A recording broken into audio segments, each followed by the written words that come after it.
La mera verdad, no me recuerdo bien quién era más grande, si el santo patrono que guarda domicilio allá, donde la parroquia de aires neogóticos, o aquel otro muchacho retobón que vi crecer entre mis corredores, hasta que de tan hombre le tumbó lo grande al pueblo de San Miguel para ponerle Allende. En fin, con o sin adjetivo, este pueblo estaba destinado a ocupar un sitio importante en los vericuetos de la historia patria. Me di cuenta pronto, cuando escuché por primera vez el llanto de aquel recién nacido aquí entre mis paredes. Déjenme ver. Sí, fue un 21 de enero de 1769. ¿Cómo me iba yo a olvidar la fecha con semejantes berridos? Intrigada, me vine a asomar hasta donde María Ana de Unzaga daba a luz a un varón, para orgullo de su señor esposo, Domingo Narciso de Allende.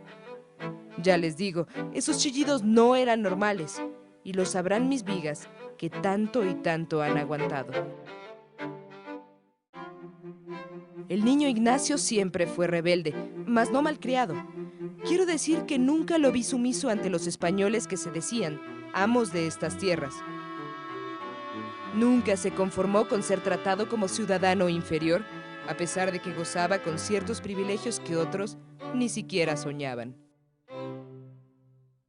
Viniendo sus padres de las principales familias de San Miguel el Grande y directamente de un próspero emigrante español, Ignacio podía aspirar a todo lo que se consideraba ventajoso en aquella época. Un buen matrimonio, una vida holgada y quizá hasta un cargo de alcalde o regidor de su ciudad. Ya de joven, Ignacio alcanzó una altura prominente, de pelo rubio y crespo, lo mismo que la barba, de piel blanca y ojos azules muy vivos. Era Ignacio de nariz aguileña, ligeramente torcida por habérsela quebrado en una faena, pero de boca bien formada, de complexión atlética y muy bueno para la charrería y la fiesta brava. Vuela mi memoria y no hago más que volver a percibir el aroma de aquellas rudas mesas de ébano, donde el joven Ignacio repasaba a hurtadillas textos prohibidos, en los cuales se hablaba de libertad y de democracia. Recorro en vano mis baldosas en pos de su azul mirada, donde descubrí, por descuido, cómo germinaba aquella semilla en su conciencia. En tales empresas se empeñaba el joven Ignacio cuando se enteró que la corona española había concedido a los criollos de sus colonias el comando militar de sus tierras, con la intención de ir formando cuerpos militares ante una inminente guerra en contra de los ingleses. Era 1794 y la familia Allende Unzaga no podía quedarse sin representación en aquellos vistosos desfiles marciales, de donde surgió el famoso regimiento de los Dragones de la Reina. Así dio inicio la flamante carrera militar del capitán Ignacio Allende. Acá entre nos, ya en esos años la corona no daba pie con bola, como se dice ahora, pues resulta que al otorgar mando militar a los criollos, estos pronto se dieron cuenta de que comparados con el ejército regular, es decir, con aquellos expedicionarios malvivientes, pues eran los criollos los que estaban mejor armados y con mejores enseres. Esto era motivo suficiente para que se sintieran con el arrojo de reclamar a la corona cualquier medida discriminatoria. Cuando por fin los ingleses invadieron algunas colonias españolas en 1808, el virrey Iturrigaray quiso juntar a toda la tropa para medir su capacidad, y esto dio pie a que los criollos de todas partes se conocieran y coincidieran en su descontento contra el gobierno español. La suerte de la colonia estaba echada y ya solo era cuestión de tiempo. Convencido de su destino y luego de cumplir exitosamente ciertas empresas militares en Texas, el capitán Ignacio Allende regresó a esta su casa para fraguar bajo mis techos su propia conspiración. Por esta razón, rechazó tanto el cargo de regidor como el de teniente coronel, con el cual pretendían comprar su conciencia. Las tertulias que se organizaban en mis salones servían de pretexto para distraer a la guardia, que nunca se percató de las reuniones secretas celebradas aquí, en mi planta alta, donde vi entrar más de una vez al cura Hidalgo, al regidor de Querétaro y a su esposa doña Josefa, al mismísimo capitán Aldama y a otros tantos criollos quienes albergaban el curioso deseo de independizarse a favor de aquel rey sin corona, don Fernando VII.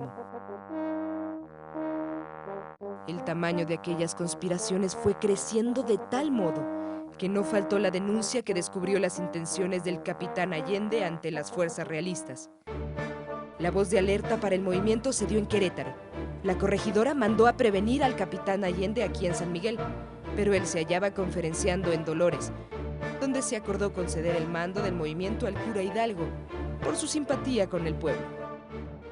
Mi capitán tuvo que conformarse con el honroso cargo de dirigir una milicia desordenada, maltrecha y de paso desarmada.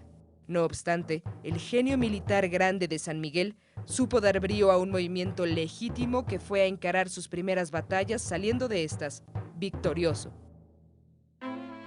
Tomar Guanajuato significó un primer gran triunfo para los independentistas, pero confirmó el temor del capitán Allende de no poder contener a la turba enardecida y con sed de venganza en esta travesía.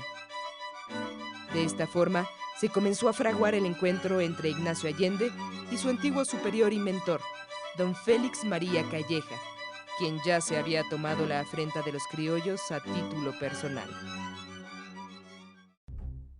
Yo no lo sé de cierto, pero conociendo como conocí al capitán Allende desde chamaco, supongo como verdaderos algunos rumores que se ventilan sobre los desacuerdos que tenía Ignacio con el cura Hidalgo. Vivo para esto de la estrategia y obstinado como él solo, no dudo ni un momento que si de Allende hubiese dependido la decisión de tomar la Ciudad de México, lo habría hecho.